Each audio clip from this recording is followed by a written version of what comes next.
Peraturannya sederhana, jika Osip Bernstein menang dan bisa membuktikan diri sebagai pecatur handal, ia akan dibebaskan. Jika kalah atau hasilnya seri, ia akan dihukum mati.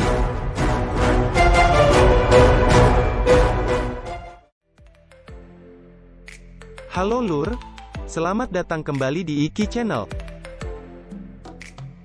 Akhir-akhir ini, penggemar catur di Indonesia mengalami peningkatan yang signifikan. Bertambah banyaknya penggemar catur di Indonesia, dikarenakan viralnya pemberitaan tentang pemain catur Indonesia yang bisa mengalahkan pemain catur luar negeri.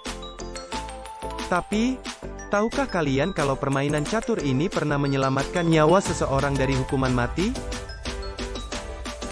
Orang itu bernama Osip Bernstein, seorang pria Prancis keturunan Rusia. Seperti apa kisahnya? Langsung saja kita saksikan videonya.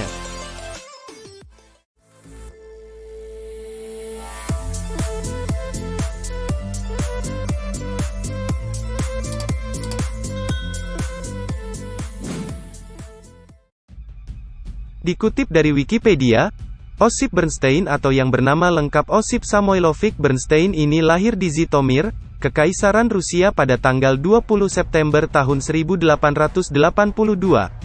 Dia adalah seorang pecatur Rusia Prancis. Dia juga salah satu penerima perdana gelar Grandmaster Internasional pada tahun 1950. Kisahnya bermula saat Revolusi Oktober meletus pada November tahun 1917. Properti atas nama pribadi disita, bank-bank Rusia dinasionalisasi serta rekening atas nama pribadi disita, dan hukuman mati dijatuhkan terhadap siapa saja yang terlibat dengan bisnis perbankan. Salah satu orang yang terkena hukuman mati itu adalah Osip Bernstein.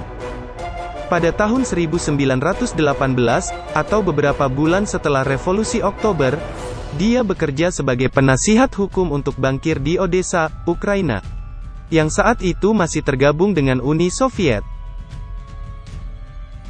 Pekerjaannya dianggap sebagai dukungan terhadap kapitalisme, sesuatu yang dilawan lewat Revolusi Oktober. Osip Bernstein ditangkap oleh CK atau Polisi Rahasia Bolshevik yang ditugaskan untuk menghabisi seluruh lawan politik Uni Soviet, dan ia kemudian dijatuhi hukuman mati. Di hari eksekusi mati, ketika regu tembak sedang mempersiapkan diri, salah seorang petugas yang kebetulan seorang pecinta catur melihat nama Osip Bernstein yang terkenal sebagai pecatur handal. Ia sempat berusaha memastikan dan Bernstein pun mengonfirmasi hal tersebut.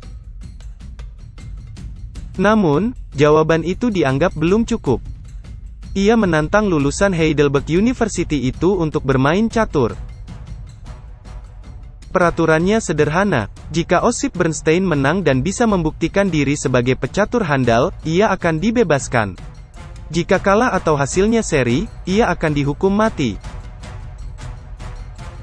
Meskipun dengan gugup dan gemetaran, Bernstein berhasil menang tanpa kesulitan sehingga kemudian dibebaskan. Merasa dirinya tidak aman berada di Uni Soviet meski cukup dikenal sebagai pecatur handal, ia dan keluarganya memutuskan untuk pindah ke Paris, Prancis. Ia melanjutkan karir sebagai pengacara keuangan serta terus bermain catur sebagai perwakilan negara barunya, yaitu Prancis. Ketika Bernstein di Prancis, ia kembali berurusan dengan hukum ketika Prancis ditaklukkan Nazi Jerman pada tahun 1940. Karena dalam dirinya mengalir darah Yahudi, Bernstein dituntut secara hukum oleh otoritas setempat. Lagi-lagi ia berhasil selamat dengan melarikan diri ke Spanyol. Kesialan kembali menghampiri Bernstein, ia dan keluarganya ditangkap oleh penjaga perbatasan. Tetapi Bernstein masih beruntung, beberapa rekannya yang memiliki pengaruh cukup kuat di negeri Matador, berhasil menegosiasikan pembebasannya. Osip Bernstein kemudian tinggal di Spanyol hingga Perang Dunia II berakhir. Dan ia baru kembali ke Paris pada 1945. Sepanjang hidupnya, Osip Bernstein telah 3 kali mendapatkan dan kehilangan kekayaan. Pertama, ia kehilangan hartanya ketika revolusi Bolshevik. Kedua, ketika krisis keuangan hebat melanda Eropa usai Perang Dunia ke-1. Ketiga, hartanya habis ketika Nazi Jerman menginvasi Prancis. Yang terpenting, Osip Bernstein tidak kehilangan harta yang paling berharga, yaitu nyawanya. Namun, ia tetap manusia biasa yang pada akhirnya tetap akan meninggal dunia.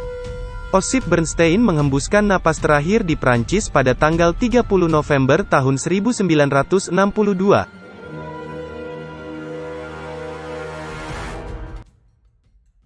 Itulah kisah dari Osip Bernstein, seorang pecatur yang selamat dari hukuman mati dengan cara memenangkan pertandingan catur. Pembelajaran yang dapat kita ambil dari kisah ini adalah, nyawa dan harta adalah misteri dari Yang Kuasa. Kita sebagai manusia hanya bisa berusaha dan berdoa, dan Tuhan yang akan menentukannya. Jadi, untuk kalian yang sedang mengejar mimpi, jangan dengarkan omongan orang yang bisa melemahkan semangat kalian, dan jangan pernah putus asa. Tetap berusaha dan berdoa, karena usaha tidak akan pernah mengkhianati hasil. Saya, Agus Ojol, dan seluruh tim Iki Channel mengucapkan terima kasih. Dan sampai jumpa di video-video kami selanjutnya.